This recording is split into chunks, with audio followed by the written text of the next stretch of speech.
Hey guys, তোমরা আমাকে অনেক দিন ধরে কমেন্ট করছো যে দিদি তোমার কি পুজোর কেনাকাটা হয়ে গেছে। তো যদি পুজোর কেনাকাটা হয়ে যায় তো আমাদের সাথে কিছু শেয়ার করার জন্য। তো চলো, আমার তো সেরকম কিছু তো এখনো কেনাকাটা হয়নি, তবে কিছু শাড়ি কালেকশন আছে যেগুলো পুজোর জন্য নেওয়া হয়েছে। চলো তোমাদের সাথে আজকে আমি ওটাই শেয়ার করব। তো চলো, প্রথমে আমি তোমাদের সাথে এই শাড়িটা শেয়ার করছি, ঠিক আছে? এই শাড়িটা দেখো, খুব মিষ্টি একটা শাড়ি, কালারটাও খুব গর্জিয়াস। এটা পুজোতেই নতুন উঠেছে।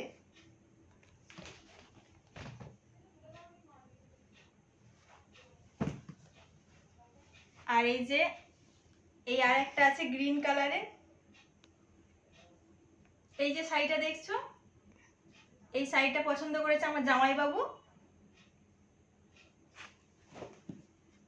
আর এই যে এই একটা মিষ্টি শাড়ি রানী কালারের। কেমন লাগছে তোমরা কমেন্ট করে জানাবে। আর এই যে এই আর একটা মিষ্টি কালার।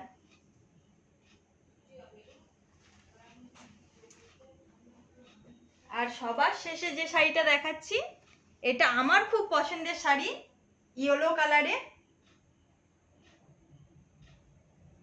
তো গাইস, তোমরা কমেন্ট করে জানাবে কেমন লাগলো শাড়িগুলো। আর এই যে শাড়িগুলো দেখালাম, এগুলো একটাও কিন্তু আমার না, এগুলো সব আমার দিদির শাড়ি।